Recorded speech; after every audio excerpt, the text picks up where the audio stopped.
Up sex toys. Do you have any? It's a multi-billion-dollar industry and growing every day. A recent spike in sales is Real Housewife Kandy Burruss responsible. She has a new product line. Kandy and her mom are here to answer your questions. What do you want to know?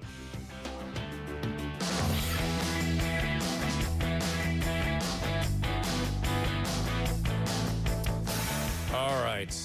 First of all here, I want to point out that we have reached out to Stephanie Bertina and Darnell Landrum's attorneys. That was that last story we just told you about the woman, the girl whose head was shaved. And again, another example of, I'm going to call it abuse. Of course it is. We've reached out to their attorneys for comments. We've received no calls back yet. So we're all going to take a deep breath right now, and we are going to take a sharp turn, sharp right turn maybe. Get this. According to a recent survey, wow, this is a sharp transition, but I'm going to try to make it. 50% of Americans use vibrators. 70% of the men say they have no problem with their partner using them. Sales of these devices have never been better. Sex toys are a billion-dollar industry. Joining me to discuss this, my Loveline co-host, Simone Bienne. And Simone, is this a good thing that these things are becoming more commonplace, or is that pulling people apart from one another, or is it just people are more liberated with all this and it's a good thing? It is a good thing. Okay, Simone, I knew you'd say that somehow. I know, you know me so well. It is a very good thing and it's very positive. But what we need to understand is that, you know, the vibrator and sex toys should be the snack rather than the main course. It can never replace the fabulousness of a man and the fullness of that sexual experience. But why vibrators are really good for women is it means that they can have and pleasure themselves. They can get to know the physicality of their body really quickly without any kind of time pressure. Because a lot of the time, women will feel guilty that their partners are spending so much time helping them achieve orgasm. And as a result, they can feel under pressure. So this can be really good for a woman to enjoy her sexuality. Plus, if she's single, it means she's not going out there and doing something that isn't good for her soul. She's doing it in her bedroom with her little buzzing friend. Thank goodness Simone has that lovely British accent, because God knows she can make cow pie taste like Devonshire cream when she's honest like that. But be that as it may, let's go to a quick call. I've got Hillary in Massachusetts. What do you got? Hillary. Hi, Dr. Drew. Thank you for having me. I'm calling from Amherst, Massachusetts. Oh, my God. I went to college there. I know. I go to college there. Oh, my God. Well, what's going on? Well, I just wanted to say, first of all, that my mom thinks you're hot.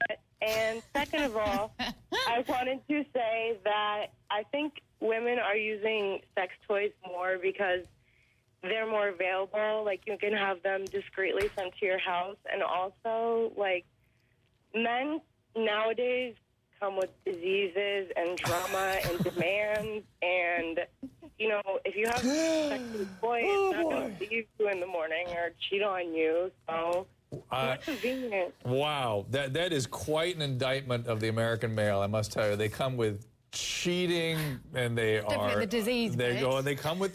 They come with them. And it happens in Amherst too.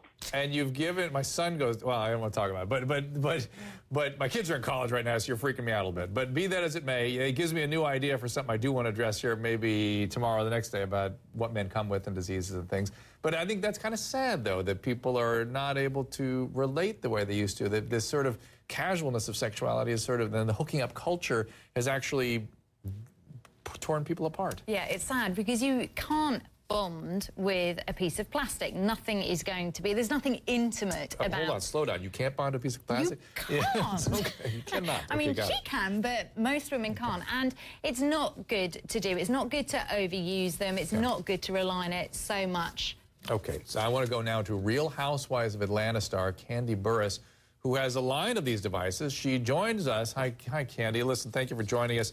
And I not only do I want to introduce you, and this is the most intriguing part about having you tonight, we welcome your mom, Joyce, as well.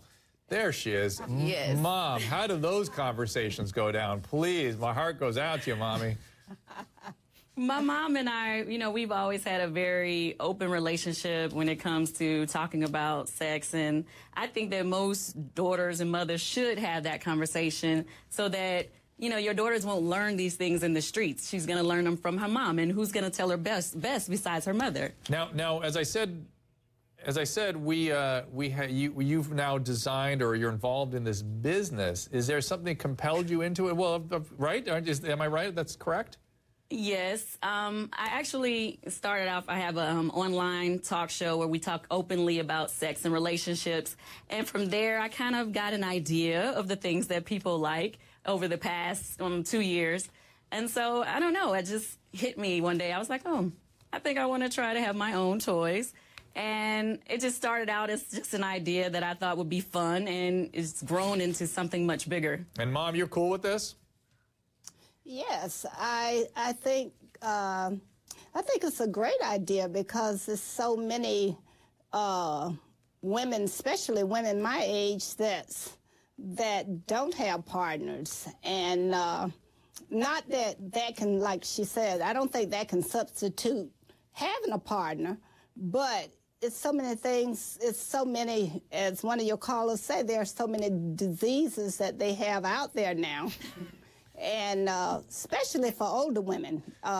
If you would check the AIDS statistics, it's more between the ages of 30 and 50 than it is as much as it is for younger women, because older men don't feel like they should use condoms. I swear to goodness. So I feel like, so I feel like this is something that if you have an older man, if he's not able to really make things happen, well, then he and his wife can enjoy, he can help his wife, because a woman feels the same at 30. Six says she does at 30. Well, and I mean, her feelings don't go away. No, they certainly don't, Joyce. Know? They certainly don't. And I must say, I know Candy's laughing a little bit, but I could talk to you all day, Joyce. I could talk to you all day long. Candy, I'm not interested in you anymore. I'm going to talk to Joyce. But before I go on, though, let's take some calls. I mean, that's what I'm trying to, get connected with our viewers here through the phone. Here we go. Melanie in Florida. What do you got? Hi, Dr. Drew. Hi, Melanie. Well, I'm single, and I think sex toys are great.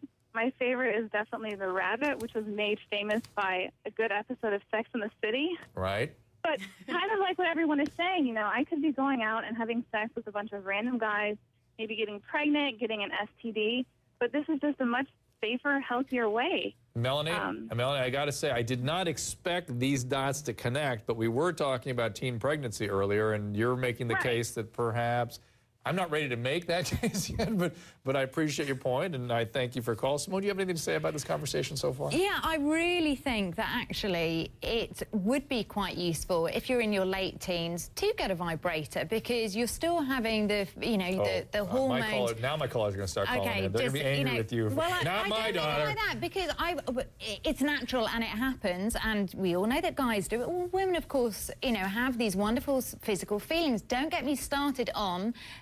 May I say the word? I'm going to say the word. Whoa. Well, I personally feel like Not so good. you definitely...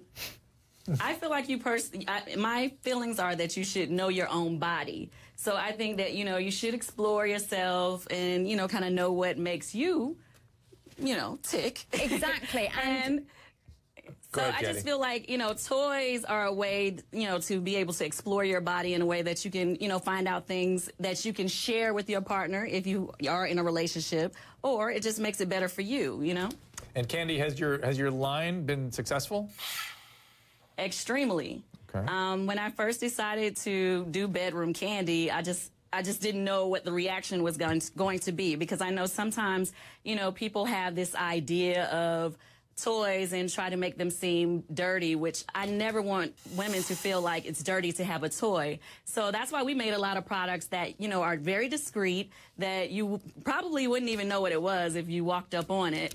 And me being a single mom, I don't want my daughter to walk in the room and just so happen to see it and know what it is. So I thought, this would be a great way so that, we can have these products, know how to enjoy ourselves. And at the same time, you don't have to feel dirty about it. It still looks classy. It's clean. It's nothing bad about it. Okay. And I just wanted to take away that bad stigma that people give to toys. All right. Diana from Florida, do you have a comment for us or a question? Yeah, actually I do. I don't want to take away from the fact that you want to go ahead and as a woman be able to go ahead and please yourself. But I think we're losing the point of it all. What it comes down to is a woman, I mean, you're losing a point. Why won't you wait for a man? Why won't you wait for that man to please you? Quite honestly, I don't want anything that has anything to do with a warranty, to do with any part of my body. Okay. I would rather have a man please you. If you're sitting there and just pleasing yourself at home, okay, got you're it. taking away the point of actually having that relationship Right. and that and an emotional relationship with a man. We get it. You're talking about intimacy. You're talking about and losing intimacy. Yes. Candy wants to comment. Go ahead.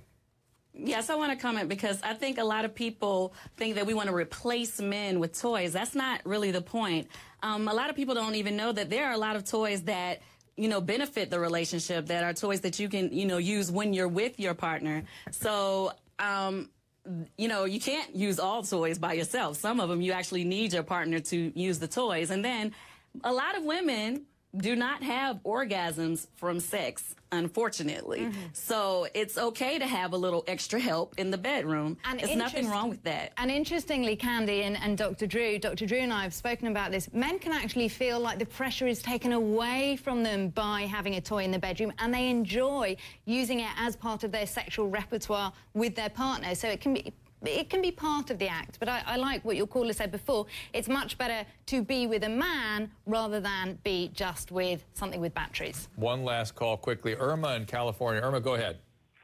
Yeah, my question is, how can I persuade my boyfriend, like, to experiment with, you know, a vibrator or something, because he thinks I want to replace him, or I don't want him to get jealous. Right. I'll tell you what, Irma, Simone is actually clinically trained in psychosexual therapy. I hear from men all the time that they feel threatened by these devices, so I'm going to have Simone answer that question, and then we're going to go out to break. Go ahead, Simone.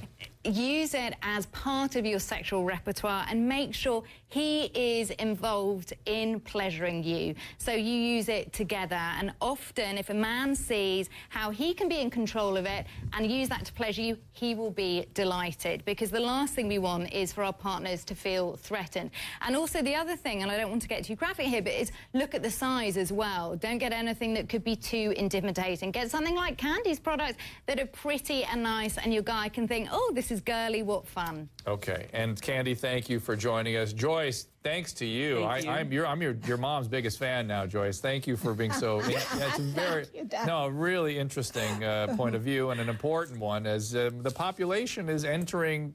You know, you're not alone, Joyce. There are lots of women your age that are possibly looking for these sorts of solutions. And Simone, as always, I'll see you tonight on Loveline.